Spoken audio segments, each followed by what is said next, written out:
মিয়া গোলাম পরোয়ার বাংলাদেশ জামাত ইসলামীর assistant secretary মহোদয়, যিনি রাজনৈতিক অঙ্গনে একটি চাঞ্চল্য সৃষ্টি করেছেন খুলনায় গতকালকে হিন্দু সম্মেলন ডেকে। হিন্দু সম্মেলন ডেকে উনি যে রাজনৈতিক অঙ্গনটাকে, গোটা বাংলাদেশের রাজনৈতিক মূল প্ল্যাটফর্মটাকে তিনি পরিবর্তন করে দেওয়ার একটা প্ল্যান। উনি যে কাজটি করছেন, আসলে আপনার কাছে কি মনে হয় আমার কমেন্টে জানাবেন। আমার কাছে যেটুকু মনে হচ্ছে যে রাজনীতি এমন একটা প্রেক্ষাপট, এমন একটা চাতুরতা, এমন একটা সুদক্ষতা, এমন একটা দক্ষ একটা জায়গা থেকে, একটা পেশা থেকে তার অভিনয় করে যেতে হয়। আর ঠিক উনি সেই জায়গা থেকেই এই অভিনয়টা করে গেছেন।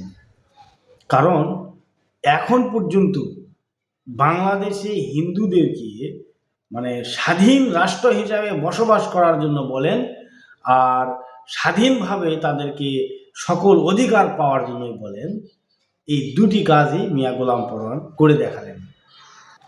এতে করে হিন্দু সম্প্রদায় যে জামাতের প্রতি আশ্বস্ত হলেন, এই আশ্বস্তটা মিয়া গোলাম পরোয়ারের ব্যাপক পাওয়া, এবং জামাত ইসলামেরও একটা ব্যাপক পাওয়া। এটা এই হিন্দু সম্মেলনের মাধ্যমে গোটা বাংলাদেশের সকল ভিন্ন ধর্মাবলম্বী যারা মানুষ আছে তাদেরকে কিন্তু উনি আশ্বস্ত করছেন।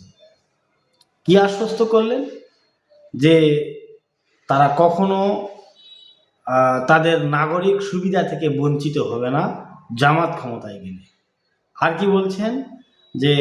যে কোনো সময় ইসলাম ধর্ম অনুযায়ী তারা তাদের অধিকারগুলো সমানভাবে বণ্টিত হবে এবং সমানভাবে তারা পাবে। যেমন একটা অমুসলিমদের জমি যখন তারা আবাদ করে, তখন কিন্তু ওই অমুসলিমের জমিতে আল্লাহ ভাগ করে তাকে কম, আর যারা মুসলিম তাদেরকে বেশি ওই আসমানি সুবিধা বলেন বা প্রাকৃতিক সুবিধা বলেন, এটা দিয়ে দেয় না। কারণ আল্লাহর আইনটা যেমন সবার উপরে সমান, ঠিক জামাত ইসলাম ক্ষমতায় আসলে সকল আইন প্রত্যেকটা নাগরিকের উপর সমান হিসাবে তারা বন্টন করবে।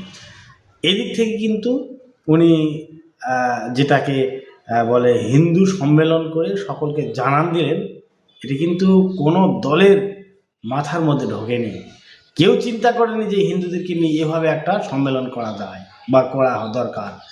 একমাত্র জামাত ইসলামের এই মাথাওয়ালা ব্যক্তি কিন্তু এটা আইডিয়া করে দেখে নিয়ে তাদেরকে একটা হিন্দু সম্মেলন করেছে। আর আপনারা দেখেছেন যে হিন্দু সম্মেলন ডাক দেওয়া মাত্র আনাচে কানাচে বিভিন্ন জায়গা থেকে হিন্দুরা যে আনন্দ ফুর্তি করে এই অনুষ্ঠানে যোগদান করেছে, এতেই বোঝা যায় যে বাংলার হিন্দু বৌদ্ধ খ্রিস্টান যারা আছে ভিন্ন ভিন্ন ধর্মাবলম্বী, তাদের খুশি জামাত ইসলামের প্রতি কতটুকু। তাহলে একটা জিনিস চিন্তা করেন, যেখানে বহির্বিশ্ব থেকে ছড়ানো হচ্ছে যে হিন্দুদেরকে বাংলাদেশে খুব নিপীড়িত করা হচ্ছে, সংখ্যালঘু হিসাবে অত্যাচার করা হচ্ছে, আজকের এই প্রোগ্রাম থেকে গোটা বিশ্ব জানতে পারলো যে জামাত ইসলামী হিন্দু সম্প্রদায়ের উপরে কখনোই টর্চারিং বলেন, সংখ্যালঘুদের প্রতি অত্যাচার বলেন, এ ধরনের কোনো কাজ জামাত ইসলাম করে না। জামাত ইসলামের নাম ভেঙে যারা করতে চায় তাদেরটা স্পষ্ট হয়ে গেছে। আর এই ব্রেনটি দিয়েই মিয়া গোলাম পরোয়ার জামাত ইসলামকে হিন্দু ধর্ম সম্প্রদায় যে হিন্দু ধর্ম সম্প্রদায়দেরকে যে জামাত ইসলাম সাপোর্ট করে এবং তাদের অধিকার নিশ্চিত করার জন্য যে চিন্তাভাবনা জামাত ইসলাম করেন, এটা গোটা বিশ্ব জানতে পারল। আজ থেকে দেখবেন যে বিভিন্ন দেশের, যেমন ভারতে, অন্যান্য রাষ্ট্রে যারা ওই মনে করে যে বাংলাদেশে জামাত ইসলাম ক্ষমতায় গেলে হিন্দুদের প্রতি চরম অত্যাচার, নিগ্রহ, বিদ্রোহ বা বিভিন্নভাবে তাদেরকে নাগরিক সুবিধা থেকে বঞ্চিত করবে মনে করছিল, আজকের এই হিন্দু সম্মেলনের পর থেকে আর কখনোই তারা মনে করবে না।